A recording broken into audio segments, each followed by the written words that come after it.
दोस्तों, आज से 57 साल पहले दिल्ली में एक लड़का पैदा हुआ था।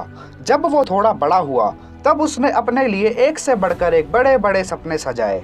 लेकिन वह अपनी फैमिली की कंडीशन को देखकर, अपने घर परिवार की फाइनेंशियल कंडीशन को देखकर, अपनी फैमिली की कंडीशन को सुधारने के लिए वह पढ़ाई लिखाई पर भी खूब ध्यान दिया करता था। जब वो लड़का जवान हुआ तब उसने दिल्ली के दरियागंज में अपना छोटा सा रेस्टोरेंट भी खोला, लेकिन उसको वहाँ सफलता नहीं मिली। फिर जैसे तैसे करके उसने मुंबई जाने का प्लान बनाया। एक्टर बनने का ख्वाब था उसका, मुंबई वालों का दिल जीतना चाहता था वो। उसके पास सिर्फ इतने ही पैसे थे कि वह दिल्ली से मुंबई जा सके। फिर भी वह अपने कलेजे पे पत्थर रखकर मुंबई गया। वहां पहुंचने के बाद उसके पास इतने पैसे भी नहीं बचे थे कि वह मुंबई से दिल्ली वापस आ सके। जब वह लोगों को अपना एक्टर बनने का सपना बताता तब लोग उसकी शक्ल का मजाक बनाया करते थे। इंडस्ट्री में काम ढूंढते ढूंढते उसे पंकज उधास के कॉन्सर्ट में काम करने का मौका मिला था, जिसके बदले उस बंदे को सैलरी के तौर पर 50 रुपए मिला करते थे। आया तो था वो मुंबई को जीतने, लेकिन जिस तरीके का काम और उसके बदले में जो सैलरी उसको दी जाती थी, वह चाहता तो अपने इन दिनों के हालातों को देखकर वह दिल्ली वापस जा सकता था और अपने लिए कोई नया काम देखकर अपनी जिंदगी की नई शुरुआत कर सकता था। लेकिन नहीं, वह उन 50 रुपयों में भी अपने ख्वाब देखता था।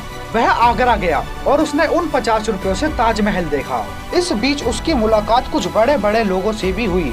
जब वो अपना एक्टर बनने का ख्वाब उनको बताता तो लोग कहते कि यहाँ पर एक से बढ़कर एक स्टार बैठा हुआ है। बॉलीवुड इंडस्ट्री में आकर लोगों की सिर्फ दो ही पहचान बनकर बाहर निकलती है, या तो स्टार या फिर बेकार। ये इंडस्ट्री कहीं चूस ना ले तेरे को, तू एक काम कर, तू वापस चला जा। तब वह बंदा कहता था कि मैं यहाँ से वापस जाने के लिए नहीं आया हूँ, एक दिन मैं अपने पैरों पर खड़ा होकर दिखाऊंगा। वह ये भी कहता था कि मैं यहाँ पे किसी से कंपटीशन लड़ने नहीं आया हूँ और ना ही किसी को खींचने आया हूँ, मैं यहाँ अपने आप से कंपटीशन लड़ने आया हूँ। इसके अलावा मुंबई में उसको एक बंगला पसंद भी आया था। वह अक्सर उस बंगले के सामने से गुजरता था और अपने आप से कमेंट करता था कि एक दिन मैं इस बंगले को जरूर खरीदूंगा। उसने अपने करियर को सेट करने के लिए दिन में 18-18 घंटे काम किया और साल 2001 में वो समय आ ही गया जब उस बंदे ने वो बंगला 15 करोड़ में खरीद लिया था।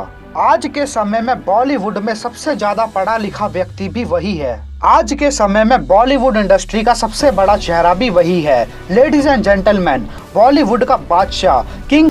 Is that a competitive spirit you can relate to? Is your competition also younger actors like Ranbir, Imran? No, I don't have any competition. I'll be very honest. I don't have any competition.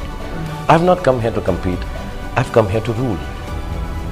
And वहाँ मैंने पहली बार शाहरुख को देखा और मैंने क्या देखा मैंने एक दुबला पतला सा लड़का देखा, ब्राउन कलर का और उनके बाल लंबे लंबे से थे, कुछ आंखों तक आ रहे थे। मैंने बोला ये हीरो है।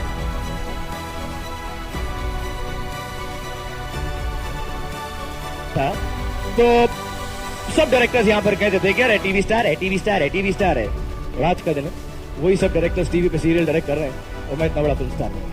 और इतना ही नहीं, he is most richest and successful actor in the world और गवर्नमेंट ऑफ इंडिया ने उन्हें पद्मश्री देकर उनका सम्मान किया है। शाहरुख खान ने हमारे पूरे भारत में सिर्फ शाहरुख खान ही एक ऐसे अकेले लौते इंडियन हैं जिनको चैरिटी के लिए UNESCO अवार्ड मिला है। इस अवार्ड को लेते वक्त शाहरुख खान ने कहा था कि मैं चैरिटी हमेशा छुपा कर करता हूँ, लेकिन फिर भी वह मीडिया के माध्यम से उभर कर सामने आ ही जाती है। कैमरे के आगे चैरिटी करने को मैं चैरिटी नहीं मानता। इसके अलावा फ्रांस की सरकार ने तो सोने के सिक्के पे शाहरुख खान का नाम और उनकी फोटो बनवाई है और उसको पेरिस के म्यूजियम में रखा गया है। और ब्रिटेन में तो कैम्ब्रिज किंग स्कूल कॉलेज में एक बुक के चैप्टर में शाहरुख खान की लाइफ के बारे में पढ़ाया जाता है, वहाँ के बच्चों को मोटिवेट करने के लिए कि देखो कैसे एक गरीब घराने का लड़का दुनिया का सबसे अमीर एक्टर बना। हमारे फैक्ट्स प्लस मोटिवेशन के चैनल की फैमिली की तरफ से शाहरुख खान के जन्मदिन पर उनको ढेर सारी बधाइयाँ। आप ऐसे ही अपनी लाइफ में तरक्की करते रहे और हमारे देश का नाम रोशन करते रहें।